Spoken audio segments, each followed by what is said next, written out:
Vamos a continuar, vamos a iniciar un nuevo tema que está dado en dos sesiones, ¿no? Hoy hacemos la primera sesión, estamos ya en el tema 3 y se llama así, células y tejidos del sistema eh, inmunitario, del sistema inmune.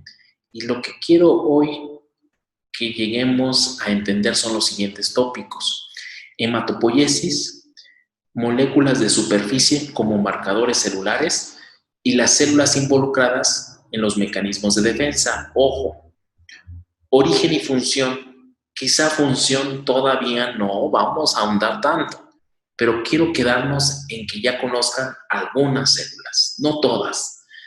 Eh, yo no me gusta ponerle la lista de todas las células inmunológicas, cada vez hay más. Entonces, vámonos siempre poco a poco y más sólidos para ir poco a poco avanzando y peculiaridades, excepciones, las vamos viendo ya en el tema más adecuado. Entonces, la finalidad simplemente es saber cuántas células comúnmente tenemos, cuáles son, no cuántas, sino cuáles son las células que conforman nuestro sistema inmunológico y cuáles de estas son las más comunes y de dónde vienen, que ese es el objetivo de esta siguiente clase de 45 minutos seguramente.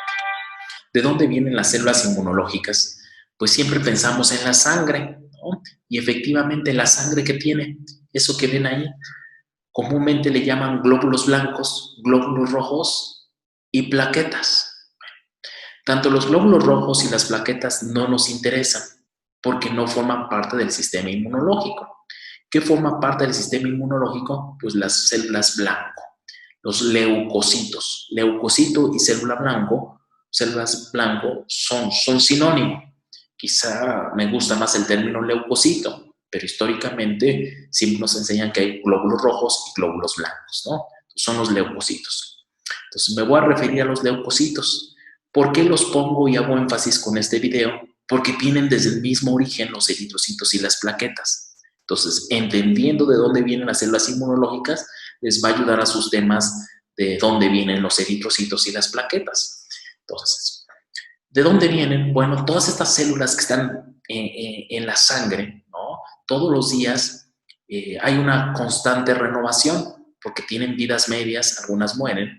Entonces, ¿de dónde salen? De ahí, de eso que están viendo en el video. Y eso que están viendo en el video no es más que el interior de la médula ósea. ¿Y dónde está la médula ósea? La médula ósea. ¿Y dónde está la médula ósea? Bueno, la médula ósea está en el interior de los huesos largos, ¿no? Entonces, es ahí donde se empiezan a generar las células del sistema inmunológico. Quizá antes de generarse los huesos largos ya empieza a haber esa generación de células inmunológicas. Empieza a hacerse en el hígado fetal, ¿no? Luego se pasa a los huesos largos, como el esternón, ¿no? Como las costillas, ¿no? Son lugares que en su interior son muy dinámicos. Dinámicos, ¿por qué? Porque observen, hay ese tipo de células. Células que a veces llamamos mal como célula madre. Simplemente son células troncales, hematopoyéticas. Como ven en el dibujo, esa célula va a pasar de ser una célula indiferenciada a una célula que ya va a tener una función. Ahí se ve como de ser una célula común, ¿no? Que estaba en constante proliferación, formó parte de una célula ya con una función, que en este caso era un neutrófilo, y sale de este estroma de médula ósea, vean cómo sale por torrente sanguíneo, y es por esa razón que en la sangre tenemos cantidades constantes de niveles de células. Bueno, hay algo bien interesante. Algo importante de renovar las células de la sangre es que muchas de ellas, una vez que hacen su función, pues se van a apoptosis, o el hacer su función les ocasiona su muerte. Pero observen, llegan señales como la que están viendo aquí en rosa a la médula ósea para empezar a dirigir, ¿no? Estocásticamente la generación de nuevas células. Entonces, observen cómo esos factores que llegan a médula ósea estimulan a esas células indiferenciadas nuevamente a formar más células. Entonces, piensen en un sistema dinámico. Si yo el día de hoy gasté 1 millón de células, hoy mismo le pido a la médula ósea que me reponga ese millón de células. De tal suerte que el día de hoy vamos a entender esos fenómenos porque hay leucopenia o leucocitosis, neutropenia o neutrofilia, ¿no? Y tiene cierta explicación en el contexto, o toda su explicación está en el contexto inmunológico. Entonces, visualicen la médula ósea como un lugar de generación de estas células que todo el tiempo las está generando. Ese proceso por el cual se generan cualquier célula que se encuentra en la sangre del sistema inmunológico y también eritrocitos y plaquetas se va a llamar hematopoiesis. Entonces, eso es la hematopoiesis. Ahora, tengo que aclarar ciertos detalles porque lamentablemente también ocupan mucha charlatanería en esto. Si yo les pregunto, ok, las células vienen de un proceso que se llama hematopoiesis, pero ¿qué célula dio lugar a esa célula que estoy pensando? Puedo pensar en un neutrófilo, en un monocito o en un linfocito. ¿Quién le dio lugar? Bueno, una célula que a veces la llamamos célula madre. Estoy casi seguro que más de uno han escuchado ese término, célula madre. ¿Pero qué es una célula madre? A ver, si yo les preguntara en este momento, ¿qué entienden por célula madre? ¿Qué me hubieran contestado? Una célula que da lugar a más células iguales a ella. Esa es la definición. Cualquier célula que da lugar a más de a 2 células hijas es una célula madre. O sea, esa es la definición. Pues estoy seguro que por ahí tienen en mente otra cosa de célula madre. Los que están en el cordón umbilical, ¿no? Pero ¿con qué interés guardan esas células madre?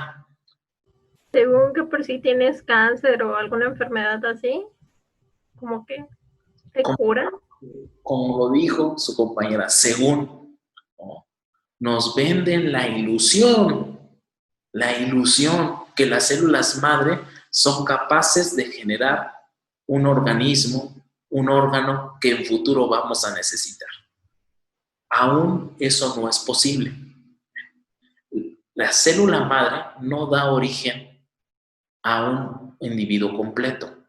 Existe una única célula que sí da origen a un individuo completo y esa se le llama célula totipotente, totipotencial.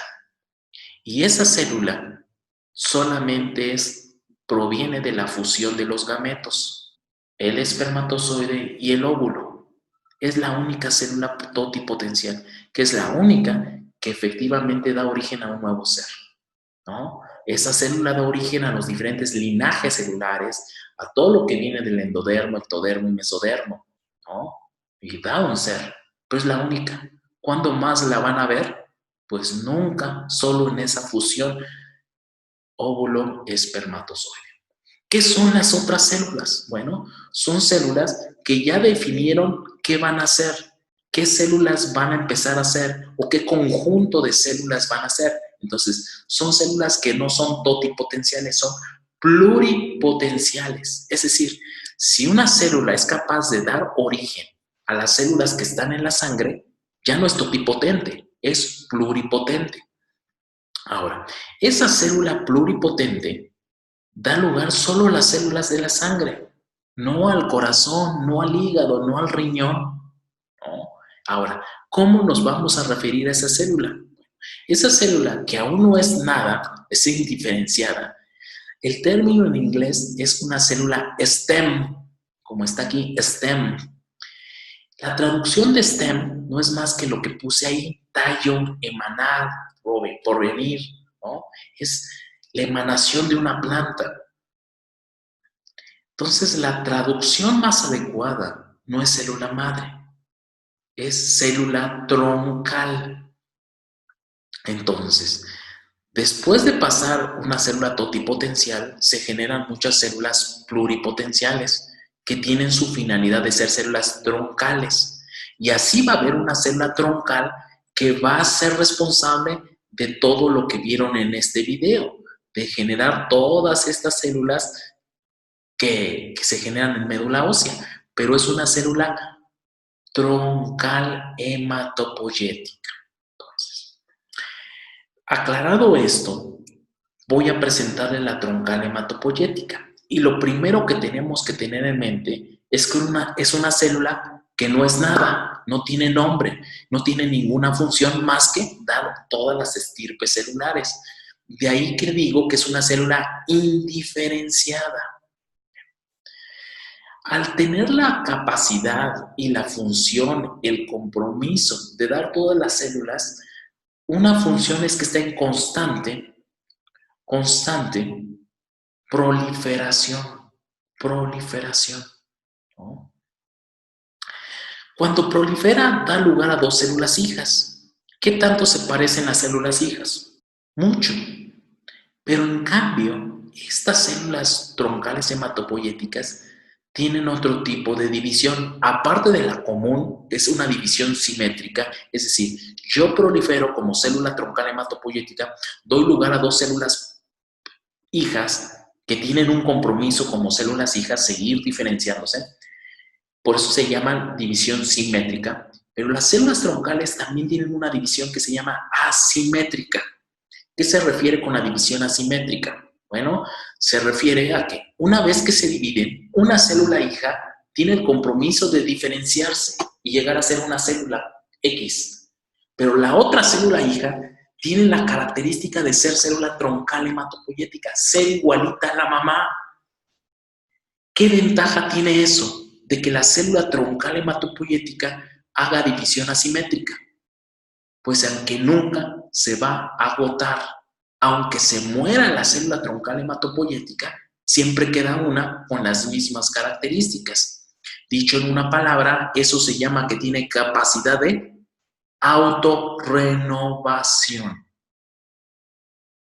Bueno, ¿qué pasa con las células que están en constante proliferación? ¿Qué pasa con su DNA? Por ahí se dice que ¿qué les va pasando a los telómeros? Se van Se van acortando. Exacto.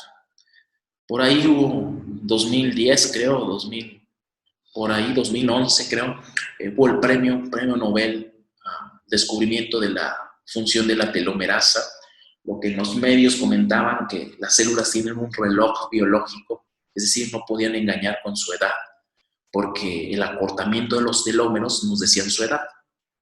Imagínense si la célula está en constante proliferación, pues rápidamente sería una célula vieja, se la cortarían sus telómeros. Entonces, la generación de los telómeros es por una polimerasa especializada para generar ese telómero. Esa actividad se llama telomerasa.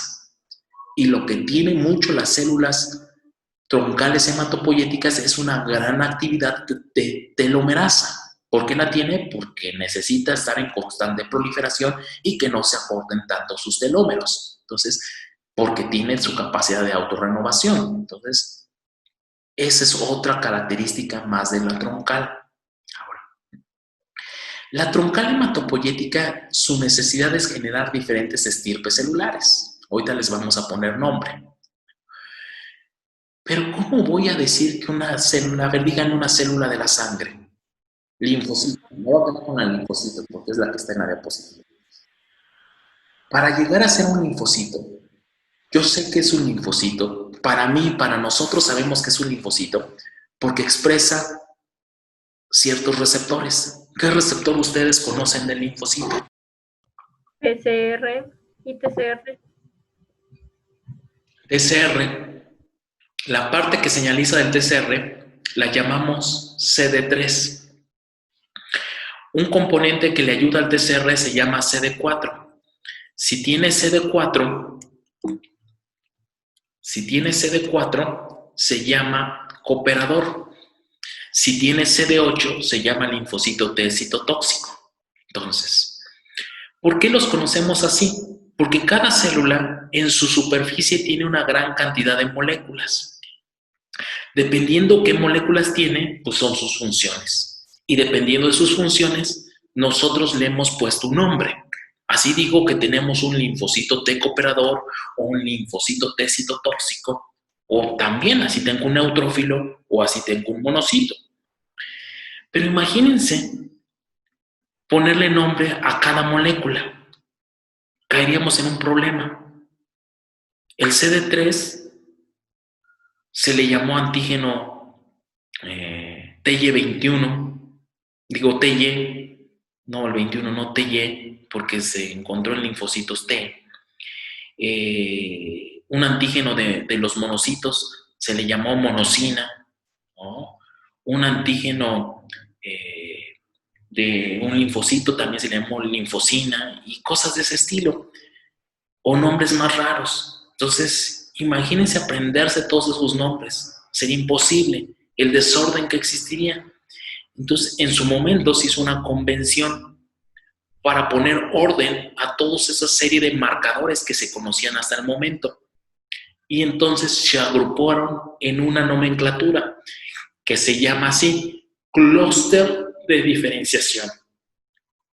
¿Qué es un clúster? Pues un bloque que le da la diferenciación, que le dice qué célula es, y un número para catalogar el listado de diferentes proteínas. Entonces, generalmente todas las proteínas que están en la superficie de las células, pues tienen clúster de diferenciación. Entonces, cada proteína la pongo en su nomenclatura de clúster de diferenciación y por eso tengo desde el CD1 hasta el CD350.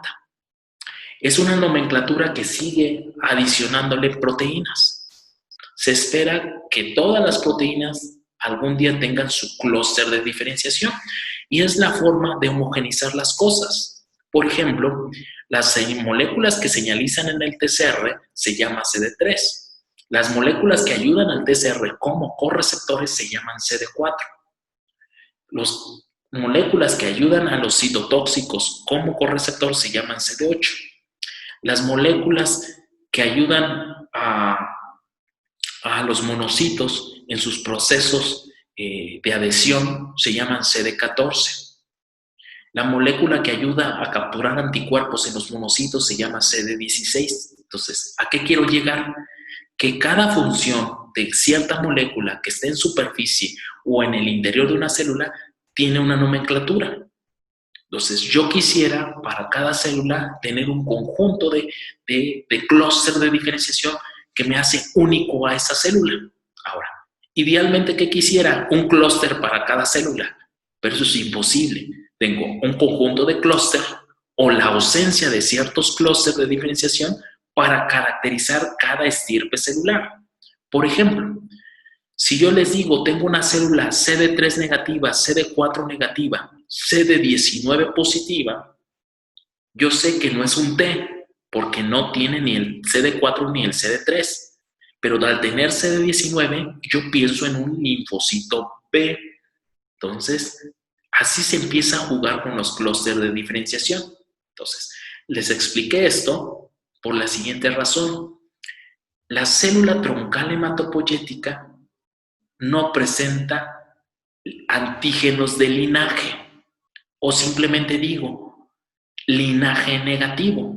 ¿Qué se refiere con eso? Bueno, los clústeres de diferenciación que comúnmente se relacionan a una célula ya diferenciada, la célula troncal hematopoyética no los expresa. Por eso digo que es linaje negativo. Y eso, por esa razón también digo que es una célula indiferenciada. ¿Dudas sobre qué significa un clúster de diferenciación y para qué sirve? ¿Qué clúster de diferenciación es clásico de la célula troncal hematopoyética? Es clásico que lo expresa, mas no exclusivo. Es decir, yo puedo tener un conjunto de células que expresa este marcador, el clúster de diferenciación 34. Todas las células troncales hematopoyéticas lo presentan, pero no todas las células que son CD34 son células troncales hematopoyéticas. Entonces, un marcador que me caracteriza, que me enriquece esa población de células troncales hematopoyéticas. Hay otros marcadores como aquí están en la lista. No es la finalidad que se aprendan. Yo les voy a decir cuáles se deben aprender. Y los más sencillos son los que se ocupan en la clínica. Los que sí ya deben aprenderse ahorita de memoria es cuando escuchen una célula CD3 positiva, CD4 positiva, ¿en quién van a pensar? Linfocito T operador. Efectivamente, cuando escuchen una célula CD3 positiva, CD8 positiva, Linfocito T citotóxico. Citotóxico. exacto. Cuando escuchen una célula CD19 positiva, linfocito B. Vamos a quedarnos con esos tres para jugar, nada más. Y quédense con que la troncal hematopoyética expresa CD34, nada más. Estos son 350 clústeres de diferenciación. Por ahí les recomiendo una aplicación para el teléfono que se llama clúster de diferenciación y rápidamente tienen esa bibliografía de qué significa cada clúster y en qué célula principalmente se encuentra expresado. Es muy útil, pero si no, con esos tres de memoria que se van a aprender. Ahora, con todo esto de la célula troncal hematopoyética, pues estoy seguro que más de uno me está pensando, ¿y cómo se ven al microscopio óptico? Pues tampoco son tan interesantes. Aquí les traigo una imagen al microscopio óptico. Una célula grande con un núcleo prominente y un escaso citoplasma. Eso es una clásica imagen linfoblastoide, es decir, de un linfocito, pero grande, por eso es blasto. Por eso digo que es una característica linfoblastoide. O sea, no tiene nada de especial al microscopio óptico con una tinción común y corriente ácido-base, la célula troncal hematopoyética. Ahora, ¿dónde se encuentran esas células troncales hematopoyéticas? En la La médula médula. ósea. En la médula ósea. Lo pongo así, lo pregunto así, porque muchas veces nos quedamos con la idea de que la médula ósea está llena de células troncales hematopoyéticas. Pues no está llena de troncales. La médula ósea es donde encuentro más células troncales. ¿Pero qué tanto más? Traigo esta diapositiva, que creo que con esto queda claro. ¿Qué tanto más? Déjenme. Muevo esto. Profe, me quedó una duda respecto a los clústeres. Sí. Se supone que no, los clústeres no están en las células troncales. Los clásicos, no. O sea, los que te garantizan decir, este es un linfocito, este es un monocito, este es un macrófago, esos clústeres clásicos de ciertas estirpes celulares ya diferenciadas no están en la troncal hematopoyética. Por eso digo que es indiferenciada. ¿Qué tienen? Lo más que tienen es CD34, pero CD34 no lo encuentras en ninguna otra célula ya diferenciada. Entonces, tiene escasos marcadores que la caracterizan. No sé si aclaré tu duda. Sí, es que me confundí ahí un poco porque, o sea, yo había como entendido que los clústeres de diferenciación nada más, bueno, más bien eran los que ya habían diferenciado y por tanto no estaban o no eran células troncales. Pues no es que no estén, los clásicos no están. Por ejemplo, lo que te caracteriza un T no está en una diferencia, en una troncal. Lo que te caracteriza un B tampoco. Y así, todo lo que una célula diferenciada ya lo tiene, la troncal no lo tiene. Más bien es eso, porque al final hay 350 clústeres. Entonces, está bien difícil caracterizarlas por clúster. Simplemente decimos de linaje negativo. Y linaje es eso. Todo lo que comúnmente una célula diferenciada lo tiene, esa no lo tiene. Y un clúster, bueno, la definición vendría siendo un conjunto de estructuras de membrana. ¿Qué son los clústeres de diferenciación? Una nomenclatura. Una nomenclatura que se le asigna a diferentes proteínas presentes en una célula, ya sea en la superficie o en el interior. ¿No? Lo más sencillo es pensarlas en la superficie, pero no son exclusivas de la superficie. Es más, también hay solubles, entonces se complica el asunto, pero simplemente es clúster de diferenciación, no es más que es una nomenclatura para ordenar diferentes proteínas que caracterizan a una célula, nada más. Gracias. ¿Preguntas? Yo sí tengo una, profesor. Mande. En el caso, por ejemplo, de las diferenciadas, como en el ejemplo del linfocito cooperador, ¿debe presentar los dos necesariamente? O sea, el CD3 y el CD4, o son, digamos que es más clásico por el CD4. Debe presentar los dos. Lo que sí es común, que casi todas las CD4, no exclusivo, todas las CD4 tienen CD3, si es linfocito. Entonces, a lo que quiero que se lleven en mente es que realmente un linfocito, una célula, se caracteriza no por un solo clúster de diferenciación, sino por un conjunto de clústeres de diferenciación. A tal grado que hoy en día ya le estamos quitando nombres a las células y ahora las hablamos más por sus clústeres de diferenciación. Si ustedes ven una biometría hemática con cuenta diferencial, no les va a decir linfocitos T, les va a decir CD3 positivo, CD4 positivo y su valor. CD3 positivo, CD8 positivo y su valor. CD19 positivo y su valor. De ahí que por eso les hice aprender esos tres, porque son los clave, los clásicos, los que se encontrarían en cualquier biometría. En el mundo de la investigación estamos cayendo en el, no sé si es error, o estamos cayendo en la moda de que le estamos quitando nombre a las células. Y por ejemplo, hay células, por ejemplo, T reguladoras. Yo para decir que es una T reguladora digo CD4 positivas, CD3 negativa, CD25 positiva, FOXP3 positiva.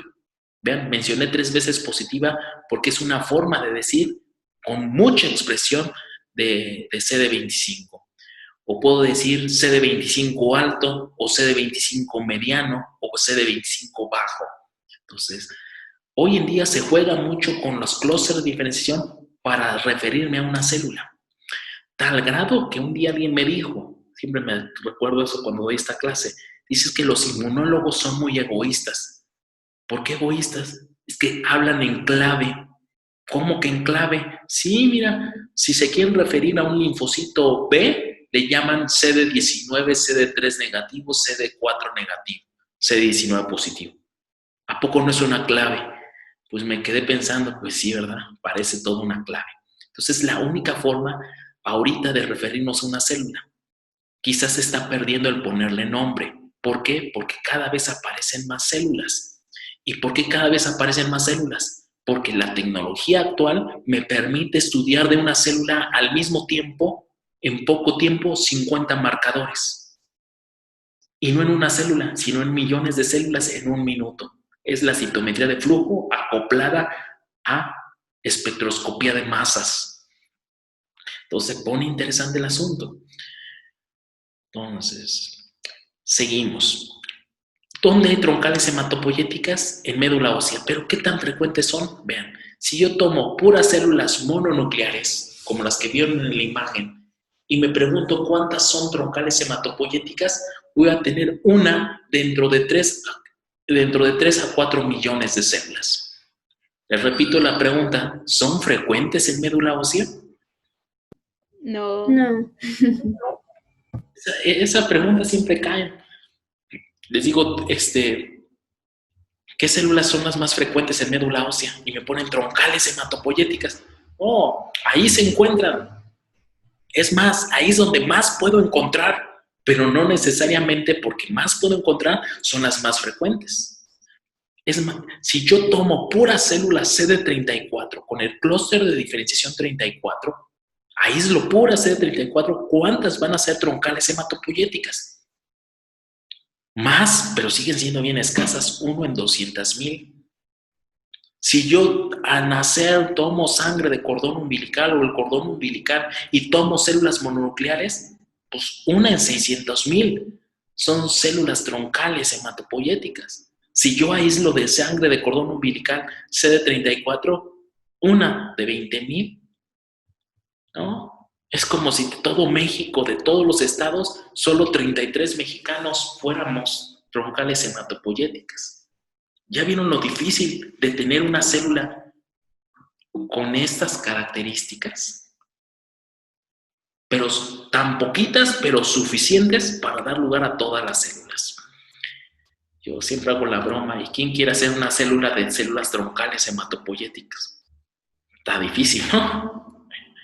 Sin embargo, alguien me va a decir, yo sí conozco muchos grupos que trabajan células troncales. Bueno, ¿qué tan troncales son? Bueno, al decirles que tienen constante proliferación es que se van diferenciando. Y para entender la hematopoiesis, voy a dividir primeramente en 2 grandes apartados. La troncal hematopoyética, después de varias divisiones, va a pasar a generar progenitores. Entonces, troncal hematopoyética hasta arriba, abajito, progenitores. Y voy a hablar de dos progenitores, un progenitor linfoide y un progenitor mieloide. ¿Por qué los tengo que dividir en progenitor linfoide y mieloide? Bueno, porque las diferentes células que forman la sangre o vienen de uno o vienen de otro. ¿Cuántas células de la sangre conocen? Bueno, me voy a abrir un paréntesis por los que no conocen células de la sangre y les voy a poner esto. Este es un frotis de sangre periférica. Cuando por primera vez hicieron este frotis de sangre periférica sin ningún colorante, ¿qué creen que observaban? Los eritrocitos en color rojo, porque tienen hemoglobina y nos dan esa tonalidad, por eso le llamaron glóbulos rojos, y estas células que tienen mayor tamaño, al no usar colorante, ¿cómo creen que las visualizaban? Blancas o transparentes. Blancas o realmente como transparentes, blancas. De ahí que le acuñaron el término de glóbulos blancos. Posteriormente hicieron una tinción y observaron lo que tienen ahí. A ver, vamos a observarlas bajo dos criterios. Si es, nada más vean esta y esta. Hay otra escondida por acá y esta. Olviden esta de acá. Entonces, vean solo estas. Obsérvenle a todas el núcleo. ¿Cuántos tipos de núcleo podrían ver? 4. 4. Traten de hacerlo más general. Ya sé que los 4 núcleos son muy diferentes. 2. 2. Un núcleo más o menos redondo y un núcleo con muchas formas. Entonces, el primer acercamiento de clasificar las células de la sangre, simplemente con una tinción ácido-base, le llamaron, hay células mononucleares. ¿Por qué mononucleares? Porque tenían una sola forma ¿de qué? Del núcleo. Un mononuclear, otro mononuclear. Y todas las otras que tenían núcleos totalmente irregulares, las llamaron polimorfonucleares. Entonces, vean cómo vamos avanzando. Ahora ya conocen mononucleares y polimorfonucleares. Ahora, observen los gránulos de estas células y solamente de los polimorfonucleares. ¿Qué notan? Pues uno está más rosita y el otro más morado. Exacto. Diferentes tonalidades. Este es rosita tirándole a rojo, este es muy morado, ¿no? ¿Por qué? Porque los dos colorantes que se ocuparon eran un colorante ácido y un colorante básico. El colorante ácido era la eosina y el colorante básico era el azul de metileno, ¿no? Estos gránulos tenían afinidad. Bueno, al encontrar que estos tres tienen gránulos y estos escasos gránulos, ¿cómo creen que llamaron a estos tres? Además de polimorfonucleares. Granulositos. Granulositos. Vean cómo fueron saliendo los términos. Entonces, a partir de ahora, si yo les digo granulositos, en su mente van a pasar estos tres. Si yo les digo mononucleares, ¿qué va a pasar? Van a pensar en estos. Si yo les digo que tiene gránulos con afinidad a la eosina, que es el colorante ácido, es decir, que son gránulos acidofílicos, es decir, que tienen afinidad por el colorante ácido, ¿cómo creen que los llamaron?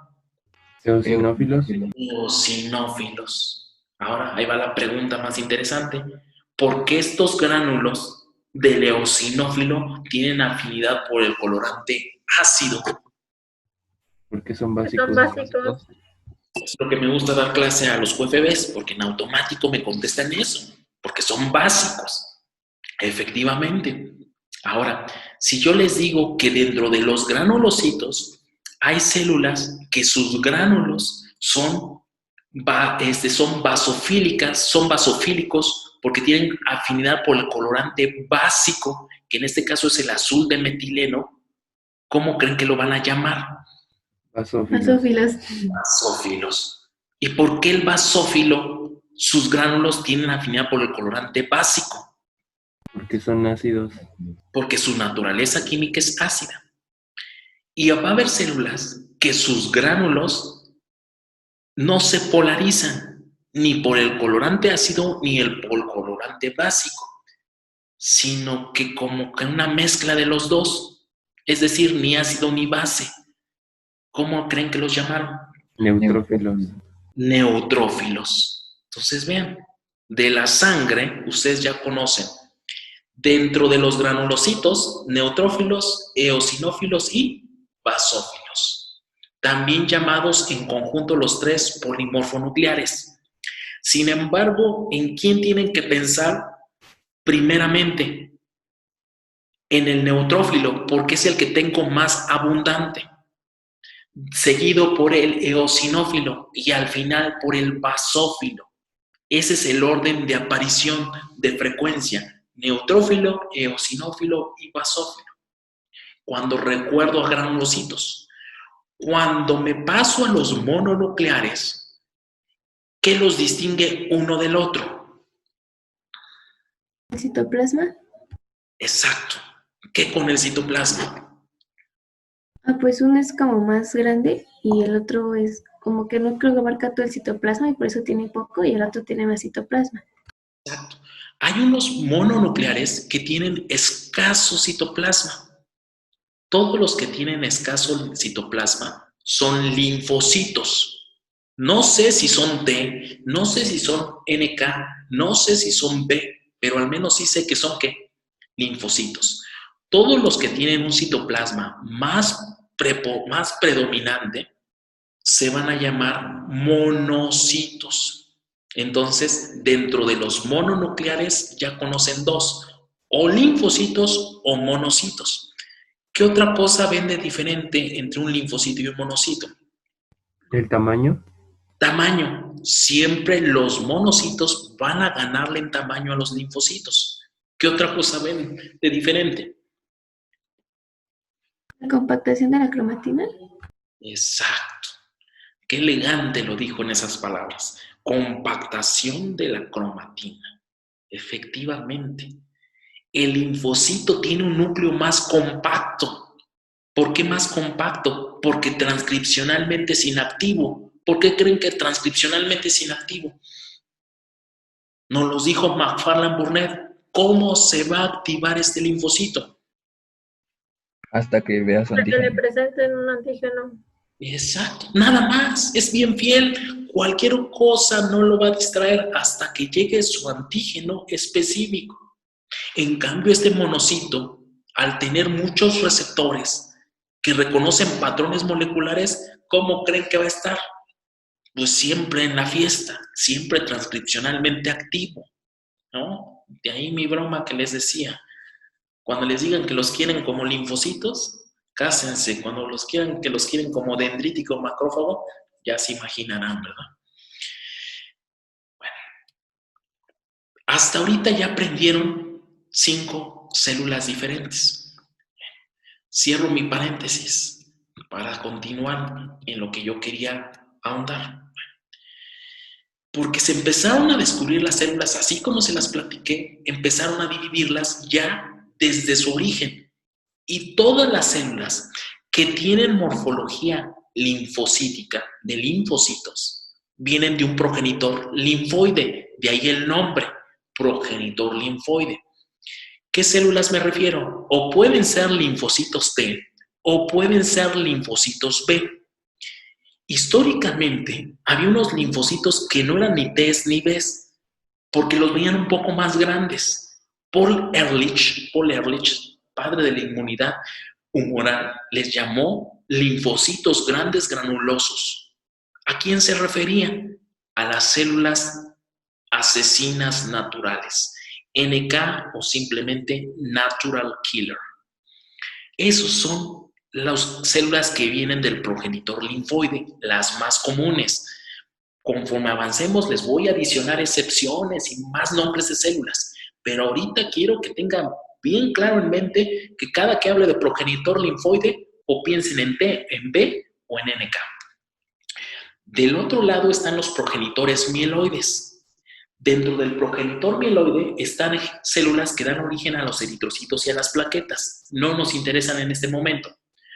Pero dentro de ese progenitor mieloide va a haber células que dan origen a todos los granulocitos y a todos los monocitos. Entonces, para poner mayor detalle, voy a dividir y quiero que ordenen sus ideas en 4 grandes eslabones. El primer eslabón ya lo analizamos. ¿Qué es? La célula troncal hematopoyética. El último eslabón, ¿qué es? La célula ya presente en sangre periférica, es decir, la célula ya diferenciada. Esta es totalmente indiferenciada, estas ya son diferenciadas. Cuando me refiero al término diferenciada, estén pensando en célula madura. ¿Vamos bien? Entonces, ¿qué más hay en médula ósea si no solo son troncales hematopoyéticas? Pues hay el eslabón 2 y el 3. El 2 lo voy a llamar progenitores y el 3 precursores. Para evitar problemas, la forma más sencilla es la siguiente. Troncal hematopoyética. O me voy por el camino de un progenitor mieloide o me voy por el camino de un progenitor linfoide. Como progenitor linfoide puedo tener un progenitor de T. Al fin y al cabo es linfoide. O puedo tener un progenitor de B. Al fin y al cabo es linfoide. Como progenitor mieloide me puedo ir a un progenitor granulocítico o un progenitor monocítico, ¿no? Que me va a dar lugar a sus respectivas células. Entonces, lo que quiero que se aprendan es el nombre de progenitor y tengan en mente que hasta arriba está la troncal hematopoyética. Luego le siguen los progenitores. No es 1 a 1, ya lo vieron, es una red. Como troncal hematopoyética sí es 1, pero como progenitores hay muchos. Pero al menos tengan en mente 2, linfoide y mieloide. ¿Qué va a dar lugar los progenitores? A precursores. Y ocupen el nombre de la célula que quieren dar. Si este progenitor de T va a dar linfocitos T, ¿cómo voy a llamar a este precursor? Precursor de T. ¿Por qué le llamo precursor de T y lo pongo ya en sangre? Porque es una excepción. El precursor de T termina su maduración en timo. Es la única excepción. El progenitor de NK, pues sí pasa a ser un precursor de NK y al final sale una NK. El progenitor de B da lugar a un precursor de B y al final ese precursor de B va a dar lugar a un linfocito B. El progenitor granulocítico monocítico va a dar lugar a un precursor de monocito. Y estos precursores de monocitos, tarde que temprano, van a dar lugar a monocitos. De la misma forma, el progenitor granulocítico monocítico da lugar a precursores de mielocitos, de neutrófilos prácticamente, y dan lugar a los neutrófilos. Entonces, ¿qué nombres se tienen que aprender? Hasta arriba, troncales, posteriormente progenitores, linfoides y mieloides, luego todos los precursores y ya en circulación, a excepción de los linfocitos T que viajan al timo, piensen en células maduras. Hay excepciones y poco a poco las vamos a ir viendo. Todo ese proceso de diferenciación, para decir qué camino va a llevar, requiero 3 cosas. Regulación humoral. ¿Qué es regulación humoral? Toda la serie de factores que me va polarizando diciendo qué camino seguir. Esta es la tabla más simplificada que he encontrado. Puede haber tablas gigantes. De nada sirve aprenderse. Solo se van a aprender 2. ¿Por qué 2? Ahorita les digo por qué esas 2. Bueno, aparte de los factores citocinas, interleucinas, importantes en la diferenciación, no perder de vista que es importante las proteínas de matriz extracelular. ¿Por qué las proteínas de matriz? Porque estas inmovilizan esos factores solubles. Estas además inmovilizan a las células y de esta forma pues va a haber la relación ligando-receptor. gracias a que hay proteínas que inmovilizan. Y gracias a que hay proteínas que inmovilizan, también piensen que hay contacto célula-célula. Entonces, gracias al contacto célula-célula, a la inmovilización por las proteínas de matriz y los factores humorales, se puede dar este caminito. ¿Cuándo se va a polarizar uno u otro? Dependiendo de los factores. Y cierro con lo siguiente. En el mercado, en la farmacéutica, como medicamento, existen 2 medicamentos que se llaman filgastrin y molgastrin. ¿Alguien sabe qué son el filgastrin y el molgastrin? No, profe. Son esto. Factor estimulador de colonias de monocitos y de granulocitos. Entonces, su nombre nos dice que estimulan a estos progenitores, que son progenitores mieloides. ¿Y este progenitor a qué va a dar lugar? A estos precursores. ¿Y estos precursores a quién dan lugar? A neutrófilos y a quién más? Y a monocitos. Cierro con una aplicación. ¿Para qué pacientes creen que está indicado darle filgastrin o molgastrin? Para la neutropenia. Para sujetos que presentan una neutropenia. ¿Y qué sujetos pueden presentar una neutropenia tan marcada? Los inmunodeprimidos. Uno, los inmunodeprimidos, y otros, todo sujeto que tiene cáncer y lamentablemente se necesita someterse a quimioterapia o a radioterapia. Tanto la quimio como la radioterapia, ¿a qué células mata? A toda célula proliferante, ¿no? Y como célula proliferante está la célula tumoral. ¿Y quién más les enseñé que proliferaba? Alto potencial de proliferación, la troncal hematopoyética. Conforme va bajando de eslabones, de progenitores a precursores, va bajando su tasa de proliferación, pero sigue proliferando. Entonces, cualquier terapia de quimio o radioterapia, ¿a quién va a matar? A progenitores y precursores. ¿Qué consecuencia va a tener? Que disminuyen las células del sistema inmunológico. Por eso se ponen tan mal. Por eso tienen riesgo incluso de infecciones, porque caen en un estado de inmunosupresión por pérdida de células. Entonces, de forma muy elegante, se producen ese biológico, son fármacos biológicos, son el futuro. Esos factores estimuladores inducen la hematopoiesis dirigida contra neutrófilos y monocitos, ¿no? Y de esa forma, pues tratan de restablecer ese número de células inmunológicas. Lo mismo se puede ocupar, otro factor se puede ocupar en ciertas anemias, ¿no? Sería un factor muy propio de los eritrocitos, la eritropoyetina. Aquí está, eritropoyetina, ¿no? Ahora, les hago una aplicación de su conocimiento, que así deberían aprender farmacología. ¿En qué individuos estaría contraindicado usar filgastrin y molgastrin? En pacientes con leucemias o cáncer en la sangre. Exacto. Imagínense, hay ciertos cánceres que la célula cancerosa, la célula que perdió su control, va a ser la célula hematopoyética. Cualquiera de esas, puede ser a nivel de progenitor y precursor. Esas son las leucemias. Entonces está totalmente contraindicado en una leucemia, sino que van a hacer que la célula tumoral crezca más, se hagan más. Entonces, vean, entendiendo el contexto, sale perfecto los mecanismos de acción y las contraindicaciones de esos biológicos, ¿no? ¿Dudas, preguntas, inquietudes? Me pasé 7 minutos. Discúlpenme, pero así pasa a veces. ¿Dudas, preguntas? ¿No? Entonces, espero que haya gustado. Estos factores a lo que van a estimular es a los progenitores, ¿verdad? No, pueden estimular a nivel de troncales, a nivel de progenitores o a nivel de precursores. Entonces van estimulando cada vez más dependiendo si tienen o no el receptor.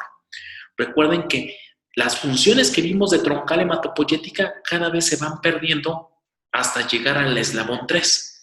Ya el eslabón 4 ya habló de una célula que es diferenciada, ya hablo de una célula que ya no prolifera, ya hablo de una célula que ya no se autorrenueva, ya hablo de una célula que ya pierde sus telómeros al replicarse, ya hablo de una célula diferenciada. Entonces, véanlo como un gradiente. Y todos estos factores influyen más o menos dependiendo de los receptores que tienen en ese momento. Entonces, la siguiente... ¿Puede regresar a la diapositiva anterior tantito antes de esa? Ándale. ¿Esa? Sí. Profesor, entonces, Gracias. ¿por qué se le prohibiría entonces a alguien que tenga leucemia el filgastrin? Por la siguiente razón. Voy a usar esta. Bueno, imagínate, el filgastrin, ¿qué hace? No es más que factor estimulador de granulocitos y monocitos. ¿Qué significa eso? Que actúa a nivel de esto. ¿Qué es esto? Progenitores mieloides o precursores. Les da las señales para que se produzcan más. De forma natural, el cuerpo los produce cuando son necesarios, ¿no? Entonces, cuando perdemos las células por algún evento, ya sea quimio, radioterapia o inmunosupresión o por algo, pues sí, ¿qué necesito? Darle más señales para que la hematopoiesis sea más efectiva para reponer estas células. Hasta ahí estoy de acuerdo. ¿Qué pasa? Los cánceres hematológicos son células tumorales, células cancerosas, pero a nivel de progenitor o a nivel de precursor. Entonces, yo al darle filgastrin o molgastrin, lo único que estoy haciendo es fomentando que prolifere más esa célula. Y no me conviene porque es una célula tumoral. Por eso está contraindicada. Ok, gracias, profe. De nada. Esa duda, créanme que a veces he visto, que les se llegan a dar a gente con leucemia, filgastrin, molgastrin, y se olvidaron de lo contraindicado. Y se olvidaron por aprenderse de memoria las cosas. Pero si lo analizan, yo siempre digo, resulta muy obvio. Entonces, la siguiente clase les voy a iniciar con un ejemplo muy práctico de la vida. Cuando van a una biometría, luego hablan de neutropenia o neutrofilia. Cuando buscan al microscopio, luego hablan de estos neutrófilos en banda. Entonces, vamos a analizar por qué se forman y si son buenos o son malos. Si no tienen otra duda, pues no me resta más que agradecerles que se levantan temprano, están en clase, que participan. Créanme que eso es muy gratificante para mí y pues que sigan disfrutando de su fin de semana. Gracias.